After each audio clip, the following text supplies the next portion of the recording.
नमस्कार दोस्तों। बहुत समय पहले की बात है जब धरती पर असुरों का आतंक था और देवता कमजोर पड़ चुके थे। एक राजवंश था जिसके राजा के नाम सहस्त्रधार थे। वह बहुत ही दुष्ट और अत्याचारी था। वह अपनी शक्ति का दुरुपयोग करता था और निष्ठुरता से निर्दोषों को मारता था। उसकी यही क्रूरता ने देवताओं को भी परेशान कर दिया था। राजा सहस्त्रधार ने अपनी सत्ता को और भी मजबूत करने के लिए एक असुर को अपनी सेना में शामिल किया।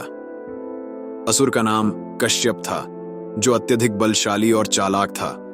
वह हर युद्ध में विजय प्राप्त करता था और असुरों के साम्राज्य को फैलाता जाता था। लेकिन एक दिन राजा सहस्त्रधार और कश्यप ने मिलकर एक ऐसा कुकृत्य किया जो उनकी मौत का कारण बनेगा। उन्होंने ब्राह्मणों की हत्या कर दी और एक पुण्य क्षेत्र में अपवित्रता फैलाई। देवता बहुत ही चिंतित हो गए, क्योंकि यह ब्राह्मणों की हत्या धर्म की सबसे बड़ी अपराध था।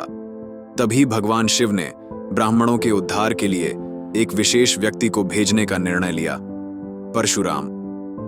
परशुराम, जो ब्राह्मण और क्षत्रिय के बीच संघर्ष का प्रतीक थे, अपनी कुलदीपिका के कारण प्रसिद्ध थे। उन्होंने कई बार धरती को राक्षसों और अत्याचारी शासकों से मुक्त किया था।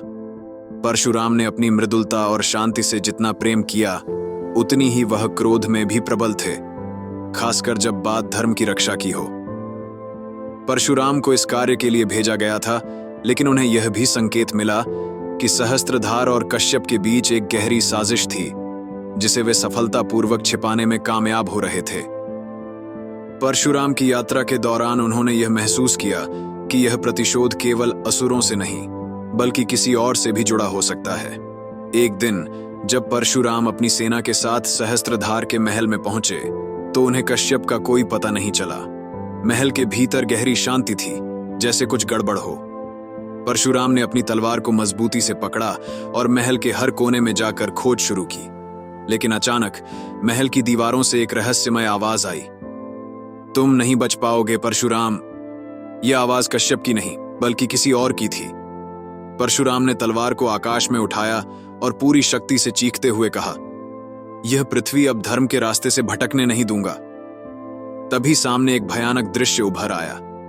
राजा सहस्त्रधार और कश्यप दोनों एक साथ खड़े थे, लेकिन उनके पीछे एक छाया थी जो धीरे धीरे सामने आ रही थी।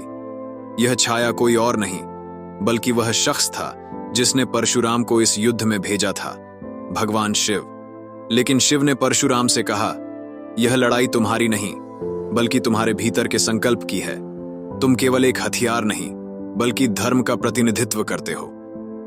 अब परशुराम को एहसास हुआ कि यह लड़ाई केवल व्यक्तिगत नहीं थी, बल्कि यह एक अज्ञेय संघर्ष था जो देवताओं और असुरों के बीच सदियों से चल रहा था।